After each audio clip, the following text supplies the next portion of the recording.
কাইলৈ বিদ্যাৰ অধিষ্ঠাত্ৰী দেৱী সৰস্বতী পূজা। সৰস্বতী পূজাক লৈ ৰাজ্যৰ শিক্ষানুষ্ঠানসমূহত এতিয়া ব্যাপক উৎসাহ। বিদ্যালয়সমূহত প্ৰস্তুতি প্ৰায় সম্পূৰ্ণ হৈছে সৰস্বতী পূজাৰ। মৃন্ময় শিল্পীসকলে সৰ্বতোপ্ৰকাৰে সাজু কৰি তুলিছে দেৱীৰ প্ৰতিমা। সৰস্বতী পূজাত সাজি কাচিয়ে ওলাবলৈ ব্যস্ততাৰ অন্ত নাই ছাত্ৰীসকলৰ মাজত। বিউটি পাৰ্লাৰসমূহতো পৰিলক্ষিত হৈছে ভীষণ ব্যস্ততা।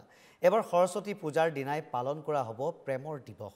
ভেলেণ্টাইন ডে উপলক্ষেও বজাৰত দেখিবলৈ পোৱা গৈছে গ্ৰাহকৰ ভিৰ। গতিকে উৎসৱৰ বতৰ একেবাৰে দেখিবলৈ পোৱা গৈছে এবাৰ একেটা দিনতে আলি আই লৃগাং সৰস্বতী পূজা আৰু ভেলেণ্টাইন ডে। গতিকে সকলোৰে মনত আনন্দ উল্লাহ দেখিবলৈ পোৱা গৈছে আৰু বিশেষকৈ সৰস্বতী পূজা উপলক্ষে দেখিবলৈ পোৱা গৈছে মহানগৰীৰ ভিন্ন প্ৰান্তৰ মহাবিদ্যালয় বিশ্ববিদ্যালয় বা বিদ্যালয়সমূহত ব্যাপক তৎপৰতা। বজাৰত দেৱী প্ৰতিমা ক্ৰয় কৰিবলৈ গৃহিণীসকল ওলাই আহিছে, ছাত্ৰ ছাত্ৰীসকল ওলাই আহিছে। গতিকে আমি এই মুহূৰ্তত এক প্ৰতিবেদন আগবঢ়াব বিচাৰিছোঁ আমাৰ সাংবাদিক লক্ষ্যজিৎ বৰুৱাৰ। নিশ্চয়কৈ কাইলৈ বাগ দেৱীৰ বন্দনাৰে মুখৰিত হ'ব প্ৰতিখন বিদ্যালয় বিশ্ববিদ্যালয় মহাবিদ্যালয়। গতিকে আজিৰ দিনটোৰ পৰিৱেশ মই দেখুৱাৰ চেষ্টা কৰিম আৰু মই য'ত উপস্থিত আছোঁ সেয়া হৈছে গুৱাহাটীৰ অনুৰাধা। আৰু অনুৰাধাত দীঘলীয়া এটা শাৰী মই দেখুৱাৰ চেষ্টা কৰিম আৰু মোৰ সহযোগী ভিডিঅ' জাৰ্নেলিষ্ট নিত্যই দেখুৱাব সামগ্ৰিক পৰিৱেশ। এনেধৰণে মৃৎশিল্পীসকলে প্ৰস্তুত কৰা এই যে মৃন্ময় মূৰ্তি, এই মৃন্ময় মূৰ্তিসমূহ বিভিন্ন ঠাইৰ পৰা লৈ অনা হৈছে বিক্ৰীৰ বাবে। আৰু কাইলৈ যিহেতু সৰস্বতী পূজা আৰু সৰস্বতী দেৱীৰ আৰাধনাৰে মুখৰিত হ'ব কাইলৈ প্ৰতিখন শিক্ষানুষ্ঠান আৰু তাৰ বাবে এই মৃৎশিল্পীসকলে প্ৰস্তুত কৰা এইবোৰ মৃন্ময় মূৰ্তি লৈ অনা হৈছে। আমি সেই মৃন্ময় মূৰ্তিবিলাকৰ বিভিন্ন ধৰণৰ ডিজাইন আছে, সেই ডিজাইনবোৰ দেখুৱাৰ চেষ্টা কৰিম। অকণমান নিত্যই মোৰ সহযোগী ভিডিঅ' জাৰ্নেলিষ্ট নিত্যই সামগ্ৰিক পৰিৱেশটো দেখুৱাব। লগতে বিভিন্ন ডিজাইনৰ তেওঁলোকে প্ৰস্তুত কৰা এই মৃৎশিল্পীসকলে প্ৰস্তুত কৰা মৃন্ময় মূৰ্তিসমূহ লৈ অনা হৈছে। গতিকে এইসমূহৰ দাম কিমান নিৰ্ধাৰণ কৰা হৈছে আমি অকণমান সেয়া জনাৰ চেষ্টা কৰিম। অকণমান তেওঁলোকৰ সৈতে অকণমান কথা পতাৰ চেষ্টা কৰিম। দাদা, অকণমান আপোনাৰ সৈতে কথা পতাৰ চেষ্টা কৰিছোঁ।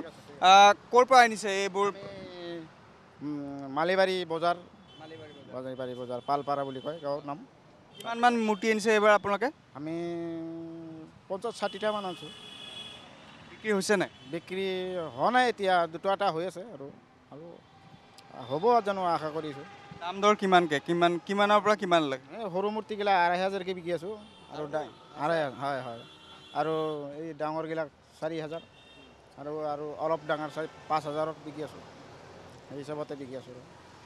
ইয়াৰ যিটো হাইট হ'ব, হাইট অনুযায়ী দামটো কিমান কৈ দিয়ক অকণ। হাইট আপোনাৰ 4 ফুট হ'লে আপোনাৰ 4000 5000 সেনেকৈ বিক্ৰী হয় আৰু 3 ফুট হ'লে 3-2500 এইগিলা বিক্ৰী হয় আৰু 2 ফুটৰ মূৰ্তি 2000। এই ফুট হিচাপতে চলি থাকে আৰু সেনেকৈ।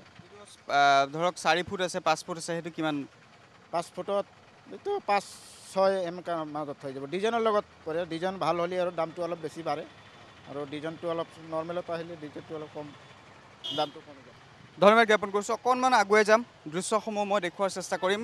দীঘলীয়া এটা শাৰী, মই প্ৰথমেই সেই দীঘলীয়া শাৰীটো দেখুৱাৰ চেষ্টা কৰিছোঁ আৰু মোৰ সহযোগী নিত্যই সামগ্ৰিক পৰিৱেশটো দেখুৱাইছে। কাইলৈ যিহেতু প্ৰতিখন বিদ্যালয়ত মহাবিদ্যালয়ত বিশ্ববিদ্যালয়ত এনেধৰণৰ যি সৰস্বতী পূজা অনুষ্ঠিত হ'ব আৰু তাৰ বাবে এই মৃৎশিল্পীসকলে প্ৰস্তুত কৰা এই মৃন্ময় মূৰ্তিসমূহ লৈ অনা হৈছে। মহানগৰীৰ বজাৰত এতিয়া উপলব্ধ হৈছে এনেধৰণৰ বিভিন্ন উচ্চতাৰ মূৰ্তি। অকণমান বাইদেউ আছে, মই বাইদেউৰ পৰা অকণমান জনাৰ চেষ্টা কৰিম। বাইদেউ, মূৰ্তি ল'ব আহিছে কাইলৈ? মূৰ্তি ল'ব আহিছোঁ। দাম দৰ কেনে পাইছে? দামটো বহুত কৈছে। ডাঙৰ কেইজন অৱশ্যে চকুত লগা কেইজন 3000মান কৈছে আৰু এই নিয়মীয়াখিনি হ'ব 2000-2500 ইমান এনেকৈ চাগে। সৰুখিনিয়ে 1500-1200 ইমান কৈছে। আৰম্ভ বোলে হোৱাই নাই সিহঁতৰ, তাকে চিন্তা কৰি আছোঁ। গাড়ীটো নধৰে বোলে, আকৌ ভেন লৈ যাব লাগিল। মানুহ আহিছোঁ দুটা, তাকে চিন্তা কৰি আছোঁ। কোনোবা বিদ্যালয়